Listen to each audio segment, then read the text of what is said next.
Today, Trishan Patel joins me. He is half Indian, half British. He's born in England and he has been in all sorts of clubs and is now currently the Pakistan national team assistant manager. Trishan, I welcome you to the show. Thank you. Thanks for having me on, Jamie. So, you grew up with three brothers and they were all lovers of sports, being football and cricket. So, talk to us about the upbringing that you had.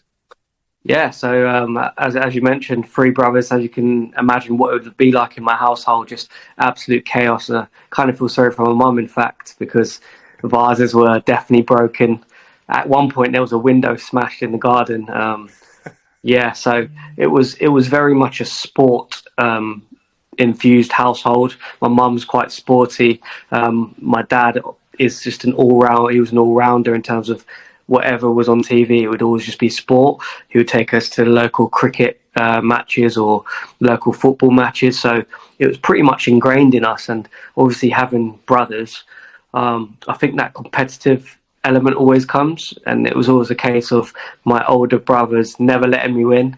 And I passed it on to my younger brother as well. Like my mum and dad used to come up to me and say, "Can you just let him win this one time?" And I just thought, no one's letting me win, so I never ever let him win. But no, it was a fun household to be in, and I'm really grateful for my brothers. You know, they played a big part in who I am, and just my mindset and mentality. They're all inspiration to me. You mentioned that you played football and cricket. Were you always into football predominantly, or was there some sort of love with cricket as well? I think I kind of split it up into seasons. So obviously when it was football season, I was just fully into football. And then when it was cricket season, it was the same. And then it got to a point where my dad did say to me, he was like, "Look, you're going to have to make a decision here," because like I was doing okay in football, like playing for my district, counties, that type of thing. And then with my cricket, I was playing for county, representing my county, and then I had England under 15 trials too. So that was starting to get a bit more serious. But ultimately, it was always going to be football for me. I just found more joy in that. So but even as I got older, I started playing golf. I'm actually going to go play golf after this. So I'm just a keen sports person, really. I love it. I suppose it clears your mind really well. I suppose it takes your mind off things that maybe you don't want to be thinking about at certain times. And your dad had a really big impact on you when you were younger with a winner's mentality that he passed down to you. But what was it with him that he had the winner's mentality? Was that passed down from his parents? Yeah, like all parents, they probably told you stories about what it was like for them growing up. And he always used to tell me about him waking up really early with his dad to listen on the radio to all these sporting events. Obviously, he didn't have access to a TV where he was from back in Kenya. So these stories stick with you. And also going to watch him play sports, he always drilled it in us that whatever you do, you do it to win. And then after the game's finished, it's always gentlemanly, like you shake hands no matter what's gone on. And you have a beer or whatever, you have that social element to it. So I've always been brought up. I remember something really distinctly as well. When I was playing for county cricket, he used to take me and take days off work to take me because it was during the day. And he always used to say to me, "Listen, like, I'm not going to take days off work if you don't go out there and play in an attacking sense and entertain." Whereas my coach was completely the opposite. My coach would be in my ear telling me, be quite preserved, stay in for a long time, even if it didn't mean getting lots of runs. And I remember an over being played, and then my first shot, I went for it and I got a boundary, and I looked over at my dad who was watching, and he gave me the thumbs up. And I looked over at my coach, and he just had his head in his hands to say, like, "Relax, calm down, just stay in," kind of thing. So that just gives you an insight to who my dad was and the influence he had on me. And I remember Ange Postecoglou actually saying recently, he was saying he lost his father, and he always just thinks, how he sets up his teams, he would always think, if my dad was watching, would he be entertained? Would he be proud? And that's exactly how I kind of see things, Well, that's remarkable. That's a really positive and really upbringing way to think of those sorts of things. You mentioned two things there about the gentlemanly handshakes after games, and we're going to talk about both of these points. But let's start off with a coach being in your rear. Probably a bit of hassle, right? And it's a really big thing in Sunday League where the idea is to let the children play the football, and the coach should just allow them to play the football. Same with the parents. But it is a thing where the coach is telling you one thing, your parents are telling you another thing. You're in the middle of what's going to happen. There's some coaches that will kind of rip through you just by having a bit of fun in a Sunday league pitch. And there's some parents that would also do the same thing. But what is your idea and what's your message between your parents telling you one thing, your coach telling you another, and you being in the middle of it? It's a difficult one, isn't it? Especially when you're a young person. I kind of just thought, like, you kind of have this profound respect for your parents, and you don't necessarily follow everything that they tell you to do. But one thing I did know about my dad was like his game understanding and knowledge.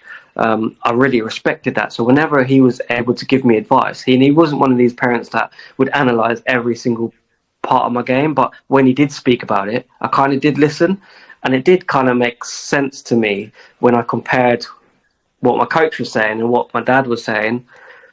It was more about freedom and fun and expressing yourselves rather than, I felt really constrained with the coach. So, but look, I've had coaches as well that have just made me feel 10 feet tall. And being on both sides now, I'm a coach. I always like to pick up those positive behaviours of those coaches. So I remember just not having good games sometimes, and you know that you've not had a good game, but by the end of play, the coach would make you feel amazing. And I want to have, and I feel like I have those traits to make players feel really good about themselves. I think that's really important. So you also mentioned the gentlemanly handshakes and the idea that football can be a gentleman's game at times. And I said can because there's also some parts of the game which aren't so gentlemanly. When you have a team, when you are the player, it's always a priority for me as well to shake the hand of the opponent, to wish them well for the next games. But why and where do you think it's been lost down the last few years? I think there is, especially the higher levels that you go, I think there's a lot more riding on it. Like, we're talking about people's income here, people's livelihood. And I think it's very emotional as well. It's an emotional game. I'm emotional. I love to kind of feel whether you win or you lose or you draw. I feel it. I give myself an hour or two after the game to feel whatever that is, and then I don't take it home with me, whereas I used to. I just think now there's a lot more riding on it, but I think we've always got to strip it back and remember what it is. It's a game at the end of the day. I know that there's pressure, but I've accepted this is what I've got into. I accept this is it. This is the pressure it comes with. I've been in situations where we've not won games for like a few weeks, and then it's pressure, isn't it? So I think it's just all about stripping it back and understanding that ultimately it's a game to be enjoyed, actually. Yeah, no, I completely agree. And I think with the likes of Anthony and these sorts of players, where I suppose they're maybe overexpressing themselves at times, but they're still trying to implement their side of the game. Where we see in the Premier League now, you've got some coaches that want to play a really different style of football to the players that they have at their disposal. And I suppose, again, you mentioned pressure. But sometimes the team should be based around these sorts of players and what they can have in a positive impact, such as Jack Grealish at City, etc. So you've also been a coach in the community as well. And you mentioned that you're playing district for your football team. When did you decide that coaching was the thing for you and probably being a player is a bit too far-fetched? I was actually on a football program, college program in Hitchin, and I actually hated the program. I didn't. Not the football side. I loved the football side, but the actual education side, it just didn't enthuse me at all. And I remember someone from a company in America, a coaching company, had come to speak to us about possible coaching opportunities.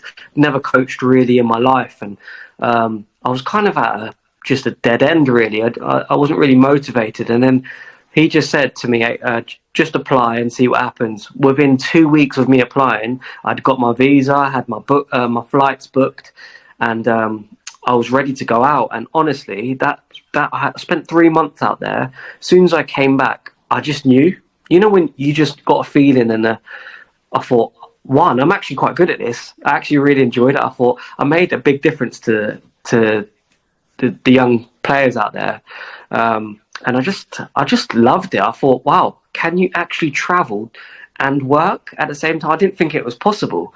So, that's when I knew that, do you know what, I'm going to I'm gonna give this a proper go. And I started doing my badges. Then I got a job at the local power league to do the kids' birthday parties. And it just so happened after like 2 months, I had parents requesting me, specifically me to do the birthday party. So obviously that gives you confidence, but it also gives you time on the field as well, just to express yourself. I talk about expression and freedom. I was almost allowed to make like mistakes, almost from a coaching perspective, but also learn and reflect, and refine my work. So that was when I knew that, do you know what, I'm going to pursue this. That's interesting that you said that, because America is such a hot spot for, I'd say about 18 to 23 rods. They'd go over to America with the idea that they can come back to the UK and get a professional contract. They go out there and it's kind of a scholarship, or it is a scholarship in university where they're learning and they're also playing. And I suppose that was quite similar for you, where you were learning and also coaching. But when you were over in America, what was the difference of being offered over compared to being in England? Because it seems to me that going to America for a lot of players and coaches is the better option. I think the main thing that actually stood out for me, and it probably isn't like football related, is lifestyle. I just feel as if it's a great lifestyle. I feel like here, and I'm sure you probably feel it as well, there's a lot of pressure of just working, paying bills, and it's just depressing at times. Actually it really is. It gets to you. And when you go out there, they really focus their time on family, social events, and just community. And that's what I got from out there. And I really enjoyed my time, and they were so hospitable. We stayed in different people's houses each week. They volunteered to house us each week. So we was in a different place each week and just stay with different families. And there was one family that I stayed with. I ended up staying there for 2 months because they just didn't want me to go. They was like, we want to house you and keep you. And that was special, that was in Chicago. And it was a great experience for me, and it really, really set me on my way. So were you only based in Chicago, or were you based all over America? So we would get the call on a Friday to say, right, you need to make your way to here or to here. It was literally, you just didn't know. But then I kind of landed in Chicago, and I loved Chicago so much that I said to my boss, I was like, do you mind if I stay here at all? Like, is there any other work here? And they luckily granted me that. And that's how I ended up staying with that family for like 2 months in Chicago. So in Chicago, football is, where is it in terms of the ranking sports? I know they've got American football and they've got other sports there as well, baseball. Where does football, or soccer as they say over there, rank in terms of the English pyramid? It's hard to tell and really fully judge, because when I went over there, I was 18 years old. I'm 37 now, so it's a long time, and I know from outside looking in, it's developed massively. I'll give you an example. When I went to a Chicago Fire game, it was strange because the game was going on, but everyone was kind of on the outskirts, just drinking and socializing whilst the game was going on, and I don't think that would happen now if you were to go over there. So I think culturally it's changed. Obviously, with the high-profile names going over there, most notably being Lionel Messi, I think the game's grown massively. I know the women's team are always doing fantastically well. So it's definitely somewhere I'd be really intrigued to go over and grab an opportunity, definitely.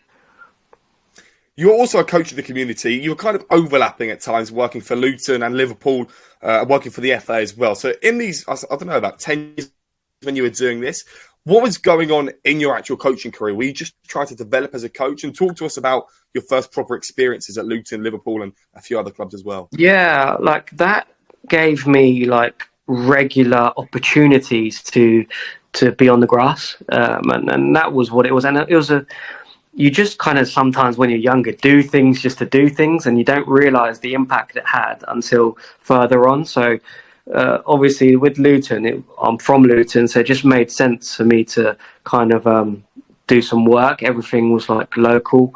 I learned really about community and what that really meant, and that was just about providing fun opportunities for young people in the community, and I really enjoyed that. As I kind of like progressed, there was an opportunity with Liverpool, and now Liverpool's a big part of my life because that's my team, So that was a an unbelievable opportunity. And one of my first jobs actually for Liverpool was actually on the Anfield pitch. That was amazing. So all of these experiences, really, it was like a school day.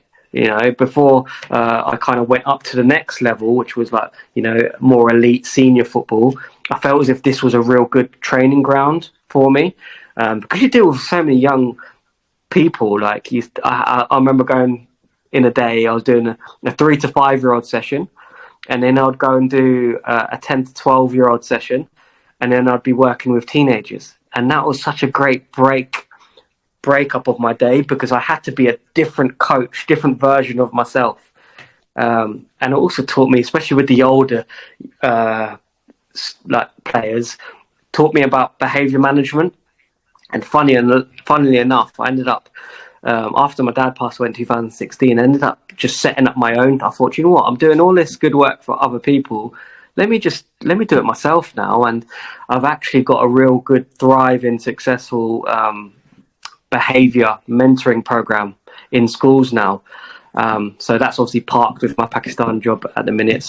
But that will always be there. And I just realized all of those things that I did back then, with all those things that you mentioned, they all came into fruition, and it evolved into this. So it's true what they say. I truly believe things happen for a reason, When you were at Liverpool, was it a case of working abroad? I think were you working abroad for Liverpool? Yeah, sometimes we'd be abroad in Scandinavia. That was where most of the camps were. They were quite fun, because you don't truly realise the scale of the fan base until you go and do like a soccer camp out there, and it was just heaving full of like Scandinavian Reds, and it was amazing to engage with them all.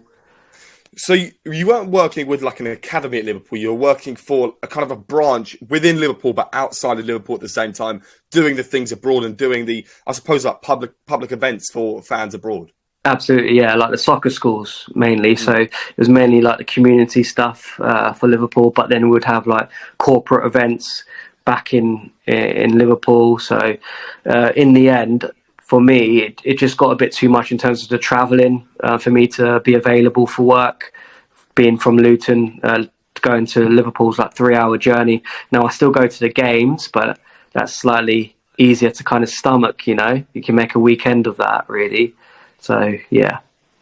Well, of course, Liverpool's the best team to support, right? I'm a Liverpool fan myself, so of course we agree on that as well. So when you were at Luton, what did you like more? I know you are a Liverpool fan, and you left Luton, then you kind of joined Liverpool. What was the differences in working with two? I know Luton's budget at the time would have been a lot smaller as well. To be honest, when you work within those departments, what you find is you work alongside people who care. And that's what I got from both sides. Yes, Liverpool is a bigger club globally, etc. But actually, the amazing thing is you work with people within those departments that truly care about making the game fun for people.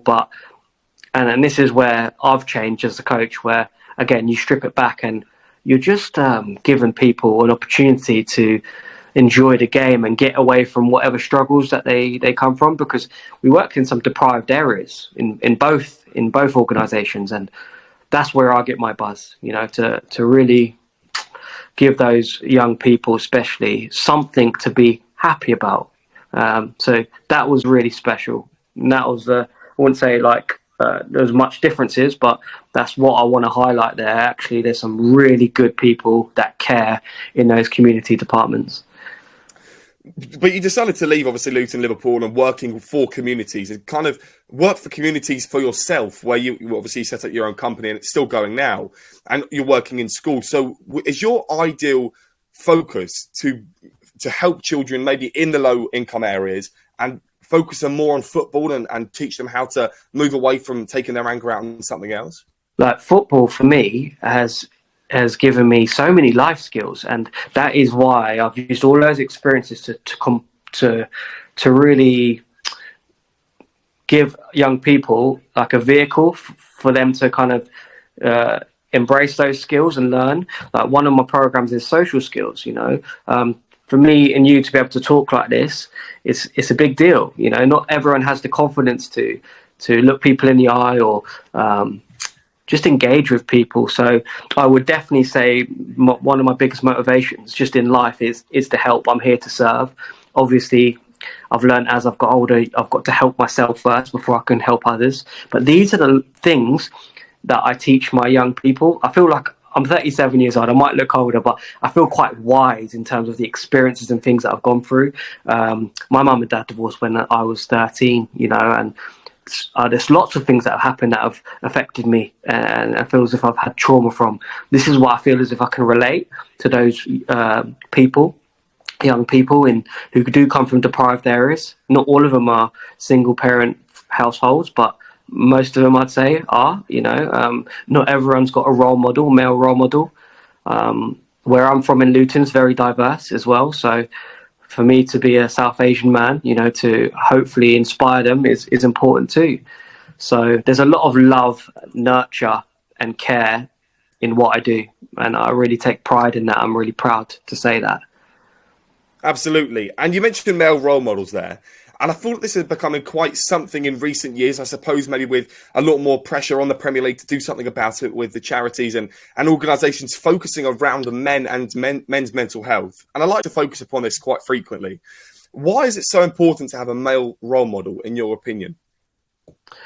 I think it's just that feeling of, that you can relate to someone, that you're not, because sometimes when you're not in a good place, you become so like self-absorbent sometimes that you think, oh, it's only happening to me. When you've got someone who's got a strong character, someone that's kind of been through what you've been through, it takes the burden off your shoulders and the weight, and it encourages you to talk. I know I was someone just similar, a little bit like my dad, where I didn't really feel positive or confident enough to speak about some of the issues that I was going through. But do you know what? I have to break the chain there, because otherwise, if I don't break that chain and change, then my own kids one day are going to go through the same thing. I don't want that. And that's ultimately what I had in my head. It was like, how far do you want this to go into your bloodline, And I have got good role models that I speak to regularly, my friends are so important in that. So it is really important to have those people.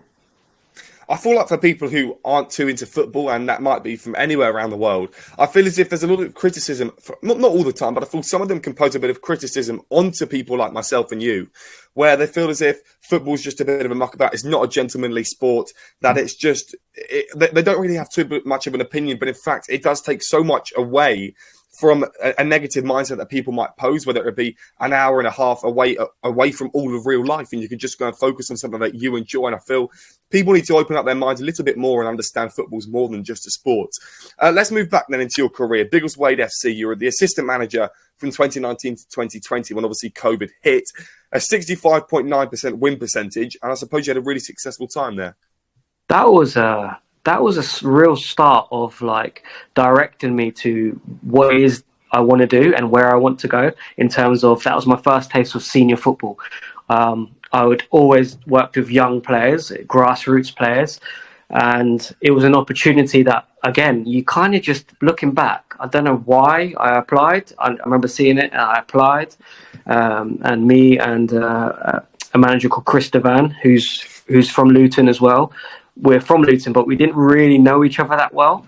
And then our time from there all the way up to Berkhamsted has just been successful. It was just full of success. Like, I believe we finished third for Biggleswade United, and that was the highest ever league finish.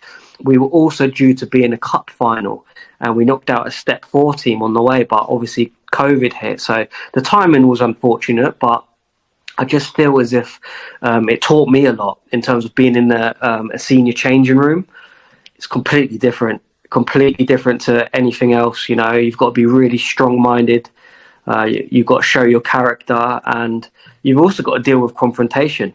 So I felt as if in that time in non-league, especially with Biggleswade United, I grew up a lot. I grew up a lot in terms of like characteristics of a coach, but I also learned how to win I learned how to win, and that's hopefully going to stand me in good stead going forward. You said you just applied for the job. Did you not need any sort of coaching badges, or I suppose you did have a background in football, but was there badges that you need to have to work at Step 5? I think there was a desirable credentials that you needed. So one was like a UEFA B license, which I had anyway. But yeah, it was one of the best things that I did actually applying for that role, because non-league is so special. It's so raw. It's organic. The volunteers and the supporters are unbelievable. Like, if you were to ask them, like, who do you support? When I first went there, I always used to think, yeah, but who do you actually support? Do you support like a... But no, that's their team, that's their club, that's who they've grown up supporting. They're local. And you got to respect that, and that's what made me want to work so hard, even though like it's like a non-paid job. You're just fully involved in the club. It's brilliant. It was a great experience. I suppose with everything comes downsides as well. With non-league, there's no contracts, so players are free to go, and you're free to buy players whenever you sort of want. Was there ever a problem in this season where I suppose players only really stay for about 1 or 2 seasons? Am I right in saying that?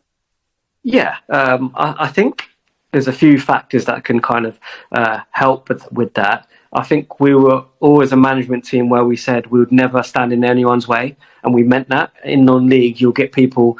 managers maybe who don't tell their players that they've been approached. They'll just keep it quiet.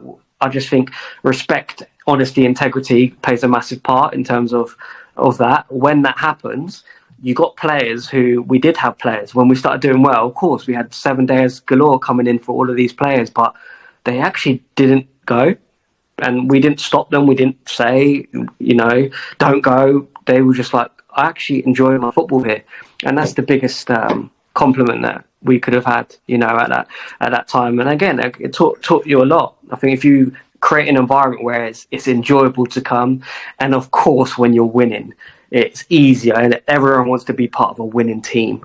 So yeah.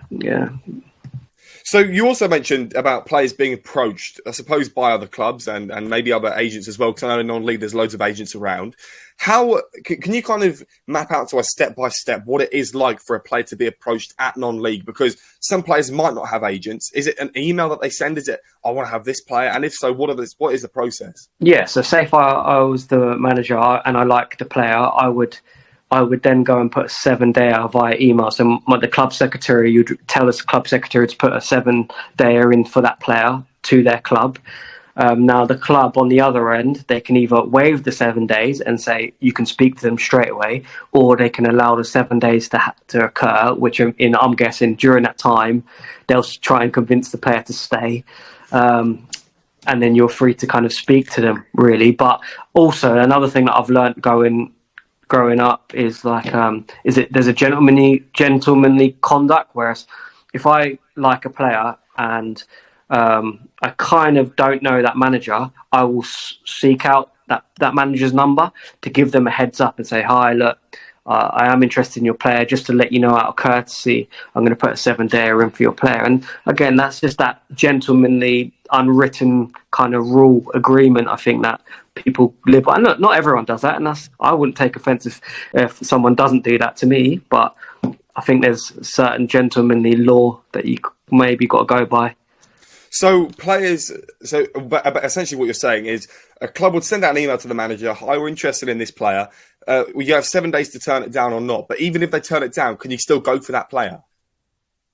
They can't turn down the 7 days. They can't turn it down. So it's just essentially a warning saying we're going to ask your player if he wants to join. It's basically what it is. Yeah, so for the conversation, yeah. Okay, they can't reject it, yeah. Yeah, okay. That is, again, the difference between non-league and having a contract. Do you think that that's going to change? Because I know that there's a lot of money being pumped into non-league with laws being changed, FA Cup, etc. Do you see non-league changing in that aspect or in other aspects as well? Oh, no, it is rapidly changing. Like when you just spoke about contracts already, I thought of 3 or 4 players who are now on contracts. And that's just to protect the club, because some of these clubs are investing a lot of money and they've got big budgets to give the promotion push a go. and they need all their best players. And what they'll do, they'll put those, because they've got a good budget already. They think, "Do you know what? Let's protect ourselves here. If a club comes in for this player, at least we can get a little bit of money, to kind of boost our coffers." So yeah, there are a lot of players now that are rubbing their hands, thinking, "Yep, I'm on a contract, I'm secure," because it can be a bit daunting, actually, non-league, in terms of the finance side, for sure. I know a few Barnet players, actually, like Nicky Kabamba, who were called up recently to the England C team. And we spoke about this before we started. So before we go into the England C team, is the B team the under-21s or the under-23s? I think it's like there's a separation, to be fair. Like, I think the England C is its own kind of, I can't explain, but I think there's a separation, really. But it's nice that those players at that level get the opportunity to represent their country. I think it's special, and I think it's a great idea. And I know Paul Fairclough does so much work in the background for it to continue, and what a guy he is, by the way, like absolute gentleman. Learned so much from him. So hopefully it can continue, because I'm guessing that when you speak to those Barnet players, they're probably just very proud, that no one can ever take that away from him, So the England C team, if you wouldn't mind just explaining for people who might not know. So it's essentially a team where players who aren't good enough to even nowhere near good enough to make the cut, I suppose, to the actual England team, but they're still given a chance to represent their country and play. I know Kabamba played against Nepal, for example. So these sorts of nations where they're not the highest ranked nations, but they're certainly not the lowest. Yeah, I would say it's made up of like the conference players, namely. There could be a few like surprises, even maybe step 3, possibly sometimes, but it's just an opportunity to really showcase the talent that we have in this country. As you know, there's TV rights now with the conference leagues now, which is, you turn on TNT Sports and you're watching it. It's amazing, and there's some real high quality teams as well. Recently watched obviously Barnet. Big fan of Barnet. Love what Dean Brennan's doing over there. My friend Kirk's over there as well. But Gateshead, wow, some of the football that they play, you wouldn't believe that it's that kind of tier of English football. So yeah, it's a great idea, and long may it continue, No, absolutely. I remember last year, actually, for the Solihull Moors game, I think Barnet lost. I think it was 4 or 3-0, a game that they probably should have won. It was on TNT Sports, but there was an atmosphere about it, because I suppose a lot of the fans are only starting to get used to these big TV companies coming into their stadium, into their territory, and streaming their team to the world, to all sorts of audiences. And I suppose they should have won that game. Maybe they couldn't quite live up to the expectation of playing in front of the TV cameras. But the players that we see now, for example, Idris Kanu, brilliant player. I remember him beating Cambridge 4-0 in pre-season last season. And it's just something to see players this good playing for teams such as Barnet. No disrespect to these clubs, but they're so open and so free to go and watch. I can see a player who represents his own country, Sierra Leone, on a basis that is just amazing. Yeah, and this is what it's about, it's just giving these players an experience and an opportunity to really tell stories to their grandchildren that, yes, I represented my country. Yes, I played in front of this amount, and I was on TV, and etc. etc. So, do you know what? Even like, obviously, I'm back home in England at the minute, and I spend my weekends just going out watching non-league football. I love it. I genuinely love it, and I just appreciate the hard work and the organisation that goes in, like I said, from the volunteers and the people at the clubs. So, yeah. I believe after all of this, after the England C team, you decided that the Pakistan national team, or I suppose you got offered a contract by the Pakistan national team to be an analyst at the start. How did you get this job? It can't have just been an applying on the CV on LinkedIn. No. Again, what I've learned in football is how important it is to build your connections and your links. And this opportunity actually came way back with the boss, with Stephen Constantine. I was engaged with him on LinkedIn about 3 years ago, and we just kept in contact. And out of the blue, one time when he was in India working for the Indian Super League with East Bengal, he asked me if I could do some analysis stuff. Now, at the time, I'd done very limited analysis stuff. Like, I did some stuff like on VO with Burke Hampstead, and I actually started to really enjoy it. So it came at a really like good time. And he said, "Would you want to give it a go?" kind of thing, and I did. And as time passed, we built a connection, and he just straight and up said, he said, "Look, I love the way that you see the game. If there's any possible opportunities in the future of bringing you in, would you be interested?" And of course, I said yes. Now, when the Pakistan job came up for the boss, I wasn't too sure how it would be for me. Obviously, being with an Indian background, I just wasn't too sure how that would kind of come about. But look, I've got nothing but positive things to say about the Pakistan national team and the people there. They made me feel so welcome and safe, and there was no issues. In fact, like, you know, I just hope that my appointment will help break down like future barriers, because I know there's like political stuff involved, and all I want to say is like I was treated brilliantly, you know, and I love my experience there with Pakistan national team. I'm really proud to have represented the country, you know. Was it difficult, though, for the Pakistan national team to possibly agree on you being with them? Because obviously you are based in England a lot of the time. So to go over to Pakistan takes some sort of commitment from both sides. Sure, and I've no doubt there was obviously conversations that were had, but this is where I always kind of back. You have to like back yourself and back your work as well.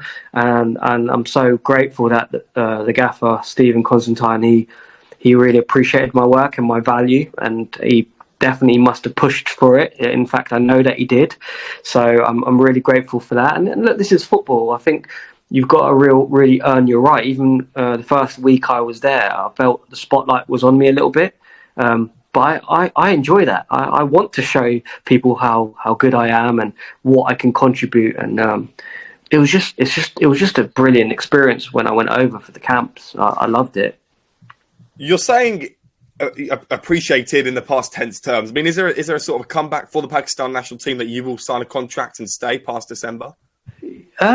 Possibly. And again, like what I've learned in football is anything can happen. You just don't know. All I know, and the management team knows, we're just staying ready. Whenever we get the call to, right, we're ready to go, we'll be ready. So we're all professionals. We're all, you know, ready and eager and keen to contribute to the Pakistan national team. So whenever that call comes, we'll be ready.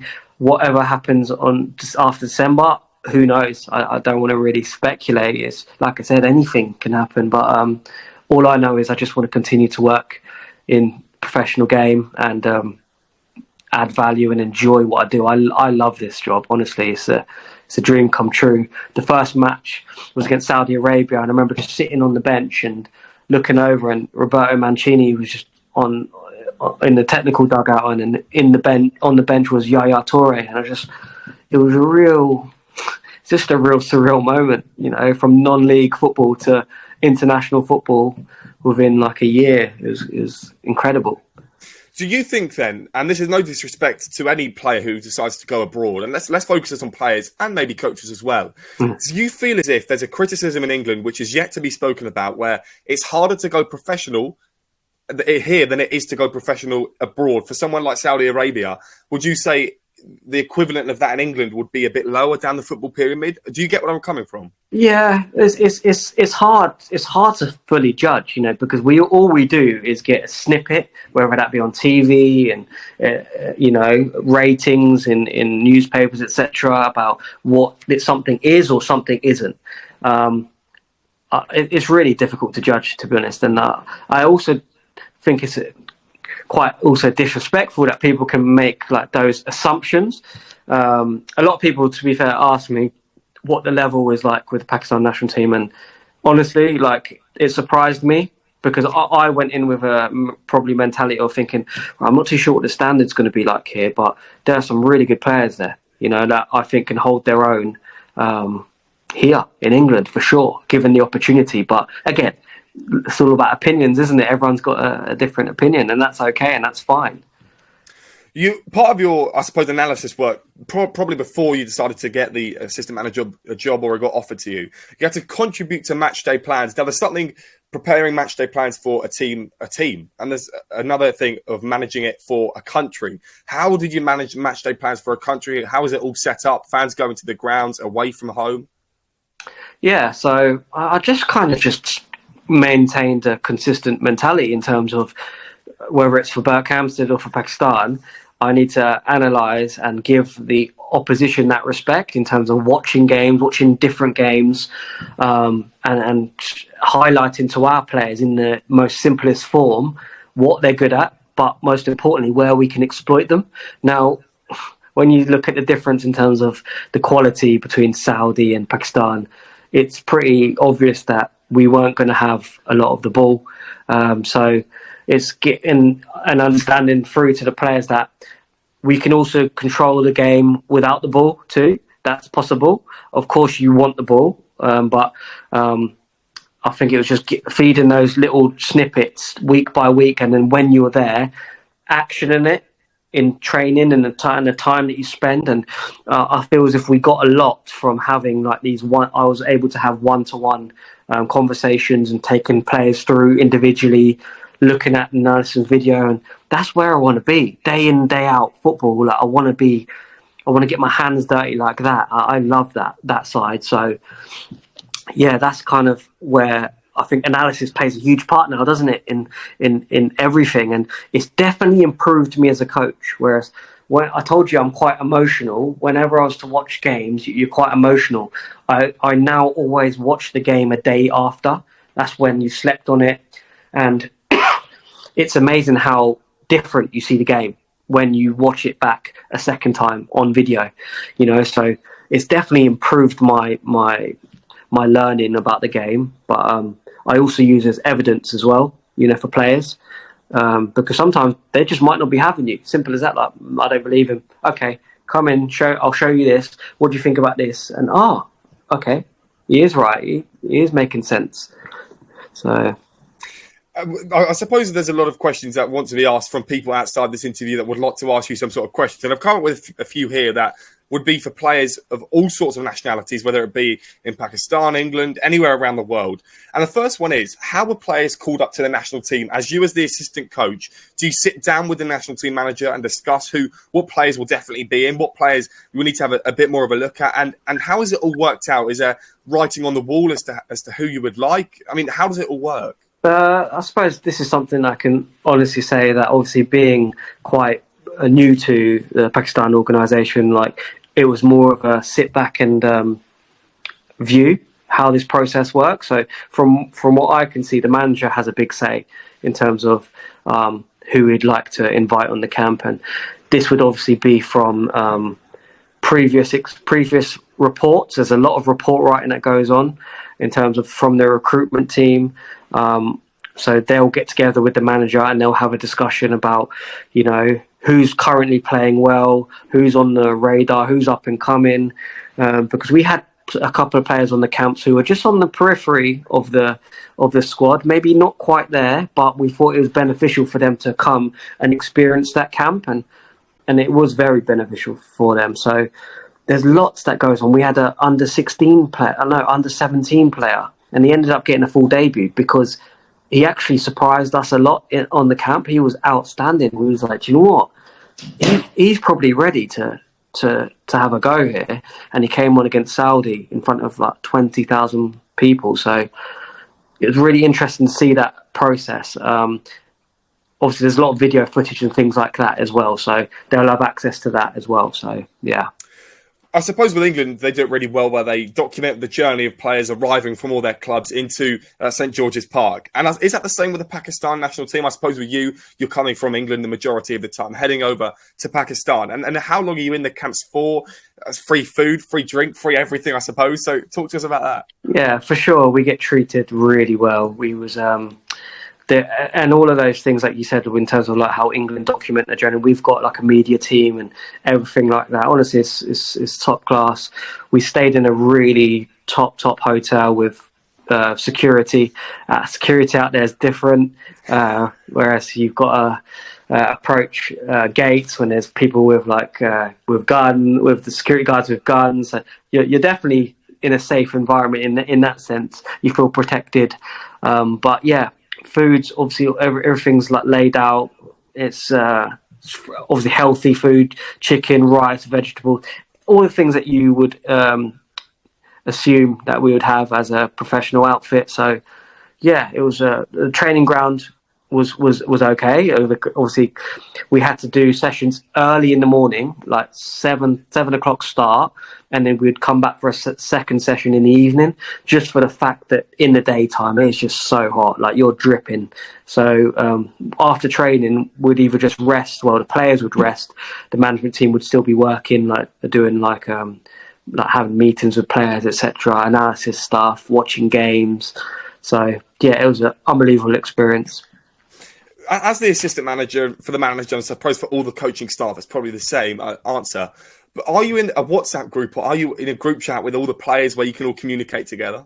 Yeah, it's exactly that. Just like how you'd be with your mates and that. It's just there's a team player WhatsApp group, and then there's a management team WhatsApp group. So yeah, we're in constant contact, and yeah, it's also nice to hear about the players away from football as well. We celebrate other news and personal news as well. So it's always good just to stay in contact. We're going to talk about the World Cup qualifiers in a second, because there's not a lot on the schedule so far for the Pakistan national team because of the World Cup qualifiers probably not going to plan. 0 points and 1 goal. What was the expectation heading into the camps, playing the likes of Saudi Arabia, Tajikistan and Jordan? It was a huge deal for the country to be in this position in the first place. I don't think it's ever happened. So credit to the gaffer, Stephen Constantine. He overcame a two-legged victory over Cambodia. It was 0-0 away, and then in Pakistan it was a 1-0 win. So I think everyone kind of knew that. Okay, the levels are completely different. You're playing against Saudi, even the likes of Jordan and Tajikistan. They're brilliant outfits. You know, technically so good. And look, they've got their resources. You know, they're being backed in terms of like the resources that they've been given, and I'm hoping, you know, as time passes, it'll be the same with the Pakistan national team. So yeah, look, I think we was all realistic in terms of where we were at, and it was about experiencing it and using it as a tool to really then take the next step. And I feel as if in that short space of time we did that. I think Roberto Mancini even said after the game when we lost 3-0 in Pakistan, he said they've made big strides compared to the last time that we played them. So for him to say that is a you know, as a positive, but obviously we want to keep making those forward steps. But contact time is important. If we can have more contact time with players, then the upturn in that is going to be improvement, surely. Do you see within the next few years then, because I know now currently there's not a lot on the radar for the national team because of the World Cup qualifiers, but is there ideas of friendlies? What is kind of the next big thing that you're looking forward to? Is it the Asian World Cup that's going to be on the radar soon? Yeah, I think it's the Asia Cup qualifiers. I think that's going to be massive. And again, like I said, it's really hard to kind of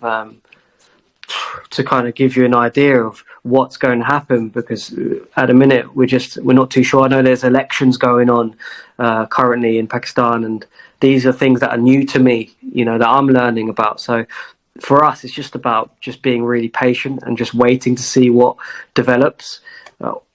Obviously, we've got an ideal of what you would ideally love. Of course, we would love like more friendlies and things like that. But we're just doing our job in terms of being ready to get the call, and we're staying ready, and we're engaging with like players, etc., like that, and just being ready. That's all we can do. You probably would have seen this, or maybe you wouldn't have done, because I know you haven't been there for too long. But in the national team, if they wanted to play England in a friendly, or Gibraltar, or a team like that, whether it be to boost their reputation, to boost some personal self-esteem, how does that happen? I suppose that's not really a phone call or an email. Is there the ambition to play these sorts of teams? Yeah, I'm guessing there is a huge ambition to play these types of things, but I think ultimately when it comes down to it, it's always going to be in terms of like the funding pot. And what the organisations and the federations can do. I'm guessing that they work closely with FIFA, so FIFA would have to sign a lot of these things off. You can't just arrange a friendly just like that. So again, with the elections going on, I'm assuming that FIFA would prefer an organisation to have those that are in charge or like in place, and you know, rather than the elections. Everything's up in the air, isn't it, with any type of election? So, yeah, I think it's just a case of working alongside FIFA and coming to some sort of arrangement, I suppose. And lastly, so if you weren't to get the job with the Pakistan national team, I suppose you're very unsure as to whether you will or won't. What is the next sort of steps that you're going to take? Do you want to work with the national team again? Is that a possible outcome? Are you going to look to work back in England heavier? I'm very open-minded, and what the main thing that's kind of got to me in the last year or so is understanding that it's really difficult to obtain a position in professional football. And I'm very open-minded, to be honest. I think I've had a few offers in the past in terms of being a manager in non-league. Something that, again, I think that's the next step in terms of my journey is taking on a head coach / manager position. That's what I've been working towards. But look, I'm very open-minded. I've loved working abroad. So I think it's a case of me seeing what's out there and what I can apply for and what's going to serve me in terms of my next learning step, I suppose. So let's see what happens. You just don't know what's going to happen in football, but I'm very open-minded for sure. Trishan, it's been an absolute pleasure talking to you for just under an hour, speaking about your whole journey up until the Pakistan assistant manager role of the Pakistan national team. Speaking of England C team, Luton, Liverpool, your brother's influence, your father's influence on you as a man today. And it's been an absolute pleasure. Thank you very much for joining me. Thank you for having me, Jamie. Thanks a lot. No, that was great. Appreciate that. Thanks for having me on, man. No problem.